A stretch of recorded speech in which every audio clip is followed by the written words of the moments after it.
আর আমার ভাই বাসার দিকে চললাম। আমাদের বাসাটা একটু দূরে আছে। রাস্তায় হাঁটতে হাঁটতে মনটা কেমন জানি হঠাৎ ভারী হয়ে আসতেছিল।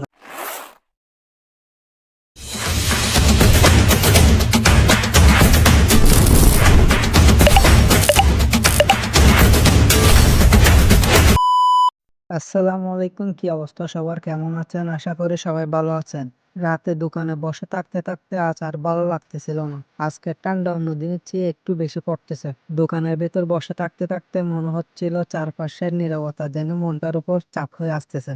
আজকে কাস্টমারও তেমন নেই। সাধারণত আমরা 10:30টার দিকে দোকান বন্ধ করি, কিন্তু আজ প্রায় 10টার দিকে দোকান বন্ধ করে দিই। দোকান আর বাসার মধ্যে আটকে থাকে আমাদের দিনগুলো। কাজের সময় মাথার ভেতর একটা চিন্তা ঘুরতে থাকে, কখন একটু বিশ্রাম নেব, কখন একটু ঘুমাবো। কিন্তু ঘুমানোর সময় ঘুম আসে না ঠিক মতো। পরিবারের চিন্তা, তাদের খোঁজ আর দূরে থাকার কারণে মনটা শান্ত হয় না। আর কাজের সময়ও ক্লান্ত, আর ঘুমের অভাবে মনটা পুরোপুরি কাজে বসে না। মনে হয় ঘুমটা এখনই আসবে, বিশ্রাম এখনই মিলবে। এভাবে দিনের পর দিন চলে যায়। এই অনুভূতিটা বোঝা কঠিন যদি কখনো নিজে তা না ভোগ করা হয়। প্রবাস জীবনে এই চ্যালেঞ্জটাই হলো আমাদের সবচেয়ে বড় বাস্তবতা। আজকে আমি আর আমার ভাই মিলে সিদ্ধান্ত নিলাম আজকে একটু বাইরের থেকে হেঁটে আসার। দোকানে বসে থাকতে থাকতে আর ভালো লাগে না। একটু ঘোরাঘুরি করলে হয়তো মনে একটু ভালো লাগবে। দোকান বন্ধ করে আমরা দুজন হাঁটা শুরু করলাম। ভিডিওতে আপনারা যে কাপড়ের দোকানগুলো দেখতেছেন, এগুলো বেশিরভাগ আমাদের বাঙালি ভাইদের দোকান। এই এলাকাটাতে আমাদের দিনের বেশিরভাগ সময় একসাথে কেটে যায়। ভাবলাম শহরটা আপনাদেরকে দেখাই, সরাসরি তো আর দেখাতে পারি না, ভিডিওর মাধ্যমে হলেও আপনাদের সাথে শেয়ার করি। রাস্তা পার হওয়ার সময় একটা বিষয় আপনারা খেয়াল করেছেন কিনা জানি না, এ দেশে রাস্তা পার হওয়ার সময় গাড়িগুলো থেমে যায় আর মানুষকে রাস্তা পার হওয়ার জন্য সুযোগ করে দেয়। এই বিষয়টা আমার ব্যক্তিগতভাবে খুব ভালো লাগে। আমাদের দেশে রাস্তা পার হতে গেলে অনেক সময় মানুষকে সুযোগ দেওয়া দূরের কথা, উল্টা গাড়ি গায়ের উপর তুলে দেয়। মানুষটা বাঁচতেছে কিনা মরতেছে এগুলো দেখার সময় থাকে না তাদের। এখানে যে আন্তরিকতাটা দেখি, সেটা যদি আমাদের দেশেও থাক তাহলে আমাদের দেশটা আরো অনেক সুন্দর হতো। রাস্তা পার হওয়ার পরে যে মার্কেট ফার্মেসিটা দেখেছেন, এই ফার্মেসির পাশে একটা বসার জায়গা আছে। এখানে বাঙালি ভাইরা কাজ শেষ করে এসে আড্ডা দেয়, আর যদি কোনো কাজ আসে তাহলে এখান থেকে আরো এরা লোক খুঁজে নিয়ে যায়। এই কারণে সবাই এখানে বসে থাকে। চারপাশের রাস্তাগুলো দেখেন, পরিবেশটা আস্তে আস্তে নীরব হয়ে আসতেছে। শীতকালে রাতে সাধারণত 9টার পর থেকে মানুষ আনাগোনা অনেক কমে যায়। রাস্তাটা ধীরে ধীরে নীরব নিঃশব্দ হয়ে যায়, কিন্তু আজ তবুও কিছু গাড়ি চলতে দেখা যাচ্ছে। অন্য দিনগুলোতে এই সময় না দেখা যায় গাড়ি, না দেখা যায় মানুষ। পুরো এলাকাটাই যেন একেবারে চুপচাপ হয়ে যায়। রাতে এই নীরব, অন্ধকার, ঠান্ডা সব মিলিয়ে একটা আলাদা অনুভূতি তৈরি করে। আপনাদের কাছে জানতে ইচ্ছা করে রাতে এই নীরব পরিবেশটা আপনাদের কেমন লাগে, অবশ্যই কমেন্ট বক্সে জানাবেন।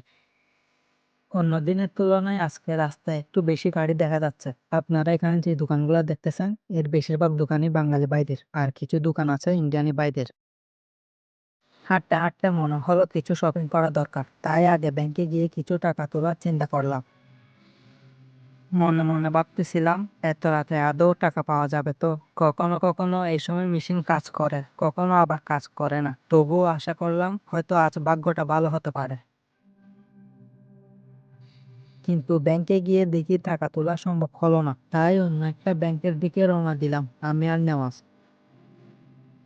হাঁটতে হাঁটতে এই দেশের একটা বিষয় আমার চোখে পড়লো। এখানে টাকা থাকুক বা না থাকুক, মানুষ আগে নিজের শখ পূরণ করে। দরকার হলে ব্যাংক থেকে লোন নিবে, কিন্তু ইচ্ছাগুলোকে কখনো থামিয়ে রাখে না। আমাদের দেশে যেভাবে মানুষ টাকা একটু সেভ করে চলার চেষ্টা করে, ভবিষ্যতের কথা চিন্তা করে, এখানে সেরকমটা খুব একটু দেখা যায় না। এদের হাতে টাকা আসলে 2-3 দিনের জন্য নিজেদেরকে অনেক বড় শেখ মনে করে, আর টাকা শেষ হয়ে গেলে একদম উল্টো চিত্র, গরিবের চেয়েও গরিব হয়ে যায়। তখন চলার মতো অবস্থাও থাকে না। গাড়ি হোক বা বাড়ি হোক অথবা মোবাইল, সবকিছুই কিস্তির মাধ্যমে কিনে, আর স্যালারি আসলে সেখান থেকে একের পর এক কেটে নেয়। মোবাইলের লোন, ঘরের লোন, গাড়ির লোন, এভাবে করতে করতে একসময় পুরোপুরি স্যালারিও শেষ হয়ে যায়। এই সময় ভিডিও করতেও একটু ভয় লাগছিল, কারণ আরব দেশের মেয়ে দেখলে অনেক মাইন্ড করবে, কখন কে এসে বলে কেন ভিডিও করছি, এই ভয়টা মনের ভেতর কাজ করতেছিল।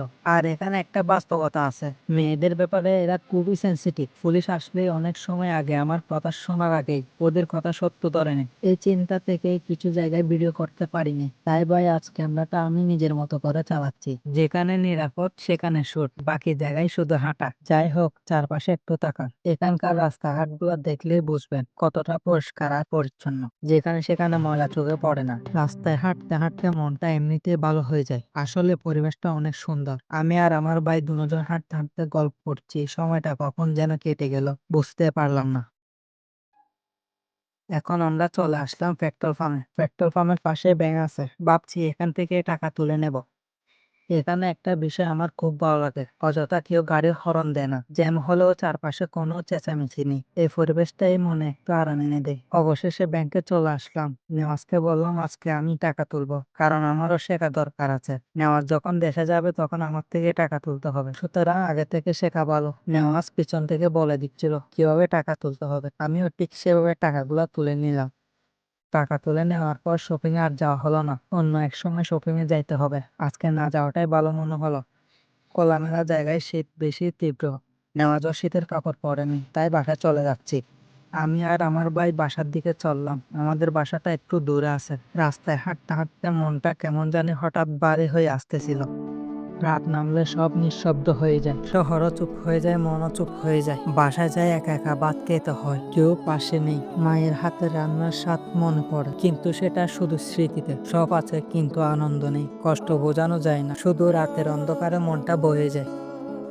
আজকের জন্য সবাইকে বিদায় জানাচ্ছি। সবার জন্য দোয়া এবং ভালোবাসা রইল। আমার জন্য দোয়া করবেন, আমি যেন সুস্থ থাকি, আল্লাহর হেফাজতে থাকি। আসসালামু আলাইকুম, আল্লাহ হাফেজ।